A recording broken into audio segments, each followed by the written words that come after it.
세상에서 가장 소중한 선물. 옛날에 한 소년이 살고 있었다. 소년은 지혜로운 노인이 들려주는 이야기를 귀담아 들으면서 세상에서 가장 소중한 선물에 대해 배우게 됐다. 소년과 노인이 서로 안 지는 1년이 넘었으며 그들은 함께 얘기하는 것을 즐거워했다. 어느 날 노인이 소년에게 말했다. 내가 하는 이야기 제목이 세상에서 가장 소중한 선물인 까닭은 이보다 더 소중한 게 없기 때문이란다. 그게 왜 그렇게 소중한데요? 이 선물을 받고 나면 내가 더 행복해지고 원하는 건 무엇이든지 훨씬 더 잘할 수 있게 될 테니까 그렇지. 정말요? 소년이 놀라서 그렇게 말했지만 그 말뜻을 다 이해하지는 못했다. 언젠가 꼭 그런 선물을 받았으면 좋겠어요. 내 생일날 받으면 정말 좋을 텐데. 소년은 그렇게 말한 뒤 곧 어디론가 놀러 갔다. 노인은 그저 빙긋이 웃기만 했다. 노인은 얼마나 많은 생일이 지나야 어린 소년이 그 선물의 진정한 가치를 알게 될까 궁금했다. 노인은 소년이 동네에서 뛰노는 것을 즐겁게 지켜보았다.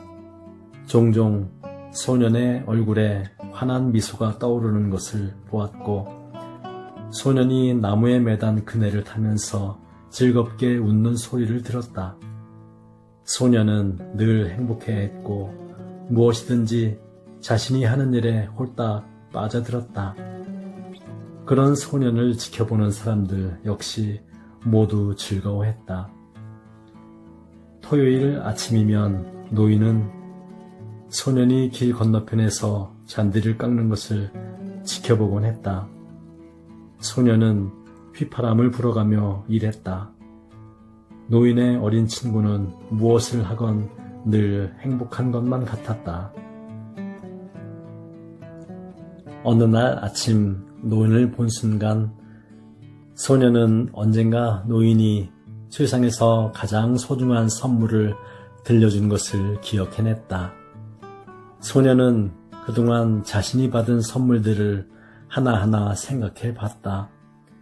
지난번 생일날 받은 자전거, 성탄절 아침에 크리스마스 트리 밑에서 발견한 선물 같은 것이 떠올랐다. 하지만 그런 것들은 즐거운 마음이 그리 오래가지 않았다. 그래서 노인이 얘기한 선물이 더욱 궁금해졌다. 그 선물은 뭐가 그리 특별할까? 나를 더 행복하게 만들고 일을 더 잘하게 만드는 게 과연 뭘까? 더욱 궁금해진 소년은 길 건너편에 노인을 찾아갔다. 소년은 그 또래의 어린아이답게 물었다. 할아버지가 말씀하신 선물이란 게 모든 소원을 들어주는 마술지팡이 같은 건가요? 소년의 질문에 노인은 웃으면서 말했다. 그건 아니란다. 마술이나 소원과는 관계없단다. 그 말이 무슨 뜻인지 선뜻 이해되지 않는 소년은 하던 일을 계속했지만 속으로는 궁금증이 더 커져만 갔다. 나이를 1살, 2살 먹어가면서도 소년은 내내 그 선물이 여전히 궁금하기만 했다. 소원과 관계가 없다면 어딘가 특별한 곳으로 데려다주는 걸까? 이곳과 완전히 다른 곳일까? 마을 사람도 옷도 말도 집도 돈까지도 다른 먼 나라로 여행을 가는 것일까? 나는 어떻게 그런 곳에 갈 수 있을까? 궁금증을 견디다 못한 소년은 다시 노인을 찾아갔다. 그 소중한 선물이란 게 어디든지 제가 원하는 곳으로 데려다주는 타임머신 같은 건가요? 그것도 아니란다. 내가 그 선물을 받을 때쯤이면 더 이 세상 어디로 가고 싶은 꿈 따위는 필요 없을 거야. 세월이 흘러 소녀는 10대 청소년이 되었다. 하지만 나이가 들수록 불만은 점점 더 커져갔다. 나이가 들수록 더 행복해질 것이라고 기대했는데 오히려 갖고 싶은 것만 늘어났다. 친구는 물론 갖고 싶은 물건도 더 늘었고 좀 더 재미있는 것을 원하고 있었다. 급한 마음에 소녀는 더 넓은 세상에 나가 무언가를 이루고 싶었다. 그때 노인과 나누었던 이야기들이 떠올랐고 그 선물에 대한 생각이 점점 더 커졌다. 소녀는 다시 노인을 찾아갔다. 그 선물이란 것이 저를 부자로 만들어주는 그런 거예요? 그래, 그럴 수도 있지. 그게 너를 얼마든지 부자로 만들 수 있어. 하지만 그 가치를 금이나 돈으로는 따질 수가 없단다. 그 말에 소녀는 더욱 혼란스러워졌다. 그 선물을 받으면 더 행복해질 거라고 하셨잖아요. 그래, 분명히 그랬지. 그뿐만이 아니라 내가 무엇을 하건 훨씬 더 잘할 수 있단다. 분명히 너는 더 큰 성공을 거둘 거야. 더 큰 성공이란 게 무슨 뜻이죠? 성공이란 그게 무엇이든 내가 중요하게 여기는 것을 향해 나가는 것이란다. 지금 네 경우에는 학교에서 좋은 점수를 받고 운동 경기에서 실력을 발휘하고 부모님과 잘 지내고 방과 후에는 좋은 아르바이트 자리도 얻고 그래서 수입이 많아지는 것일 수도 있겠지. 아니면 그냥 인생을 즐겁게 살면서 네가 가진 것에 대해 감사하는 마음일 수도 있겠지. 그렇다면 그 성공이란 게 저 스스로 결정해야 한다는 말씀인가요? 우리 모두는 그래야지. 성공이란 누구나 인생의 여러 단계에서 스스로 결정한 그 무엇이란다. 지금까지 그 누구도 제게 그런 선물을 준 적이 없어요. 실제로 그런 얘기를 들은 사람도 없을 거예요. 그래서 그런 게 있다는 생각도 들지 않아요.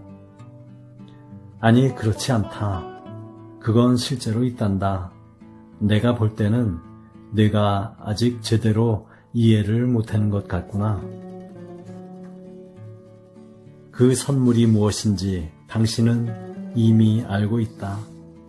그것을 어디에서 찾아야 하는지 당신은 이미 알고 있다. 그리고 그것이 어떻게 행복과 성공을 가져다 주는지 당신은 이미 알고 있다. 지금보다 더 어렸을 때 당신은 그것을 가장 잘 알고 있었다. 다만 잊었을 뿐이다. 이번에는 노인이 소년에게 물었다. 네가 지금보다 더 어렸을 때 말이다. 잔디를 깎을 때 즐겁더냐 아니면 괴롭더냐? 즐거웠죠?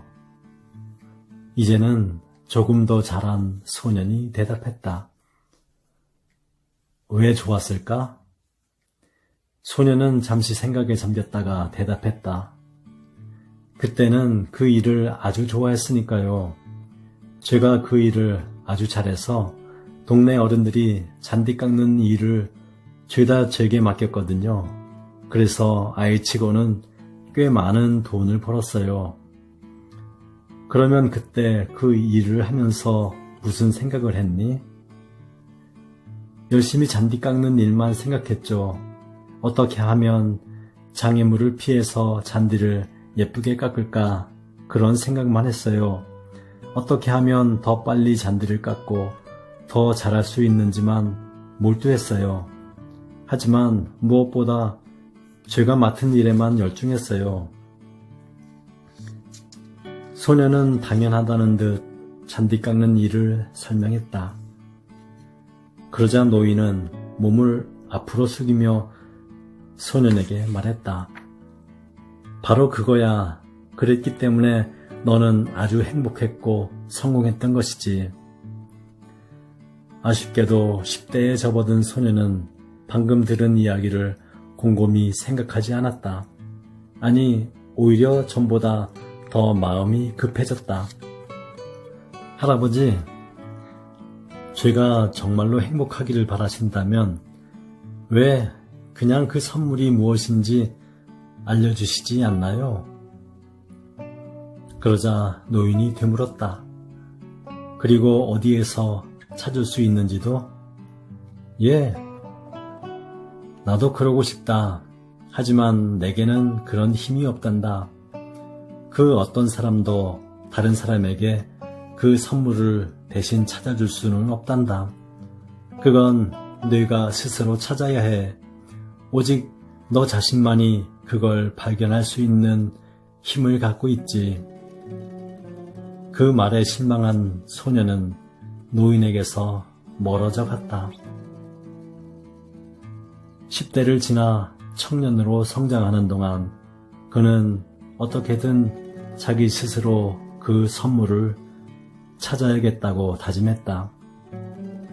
그는 신문, 잡지, 책들을 닥치는 대로 읽었다. 친구들이나 가족들과도 많은 이야기를 나누었다. 인터넷도 열심히 뒤졌다. 그리고 먼 곳을 여행하며 만나는 모든 사람들에게 답을 구하기도 했다. 하지만 아무리 열심히 찾아도 그것이 무엇인지 알려주는 사람은 없었다. 그렇게 오랜 시간이 흐르면서 젊은이는 너무 지치고 낙심해서 그 일을 포기하고 말았다. 대신 그 지역의 어떤 회사에 입사했다. 주위 사람들은 그가 일을 잘한다고 칭찬이 자자했다. 하지만 그 자신은 늘 마음 한켠에 무언가 빠진 듯한 허전한 기분이 들었다. 직장에서는 어느 회사로 옮기면 일을 더 재미있게 할 수 있을까 하는 생각만 들었다. 또 퇴근하면 집에서 뭘 할까 하는 궁리만 했다. 회의 시간이건 친구들과 즐겁게 대화를 하건 그의 마음은 종종 다른 곳에 가 있었다. 식사를 할 때도 마음이 심란해 음식 맛도 제대로 느끼지 못할 지경이었다. 업무는 제대로 처리했지만 그보다 훨씬 더 잘할 수 있다는 것도 알고 있었다. 솔직히 최선을 다하고 있지 않다는 것을 알면서도 자신의 일이 정말 중요하다는 기분은 들지 않았다. 얼마 후 젊은이는 자신이 불행해져 버렸다는 사실을 깨달았다. 그는 자신이 그저 열심히 일하고 마땅히 해야 할 일을 해왔다고 생각했다. 좀처럼 지각하는 일도 없었고 날마다 해야 할 일은 제대로 처리해왔다고 여겨왔다. 그래서 승진하고 싶었다. 그러면 행복해질 것 같았다. 그러던 어느 날 자신에게 돌아와야 할 승진을 다른 사람에게 빼앗겼다는 사실을 알게 되었다. 그는 무척 화가 났다. 왜 자신이 승진 대상에서 누락되었는지 도저히 이해할 수가 없었다.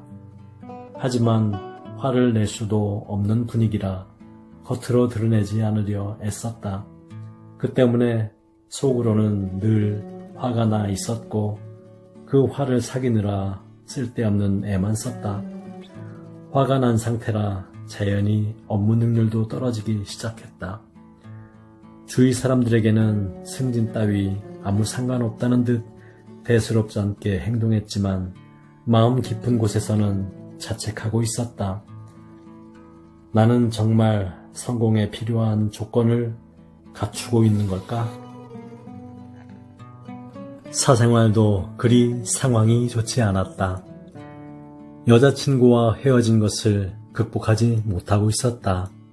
과연 진정한 사랑을 찾을 수 있는지, 남들이 부러워하는 화목한 가정을 꾸릴 수 있는지도 걱정스러웠다.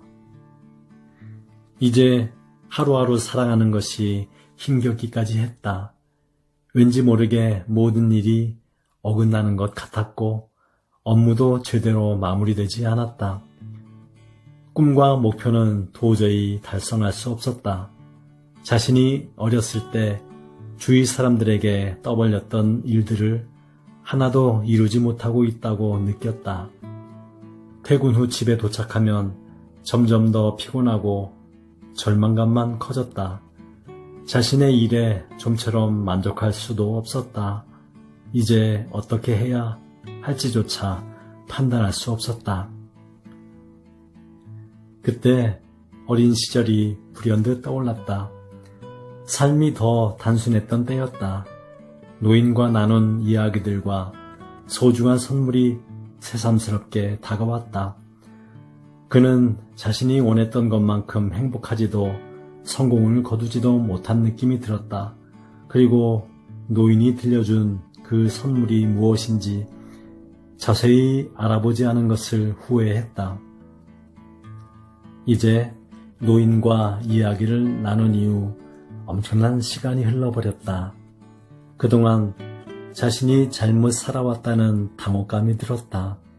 다시 노인을 찾아가서 도움을 구한다는 것이 부끄러웠다. 하지만 직장과 일상생활 모두 도저히 만족할 수 없는 노릇이라 노인을 찾아갈 수밖에 없다는 생각이 들었다. 구독과 좋아요는 서로의 기쁨입니다. 감사합니다.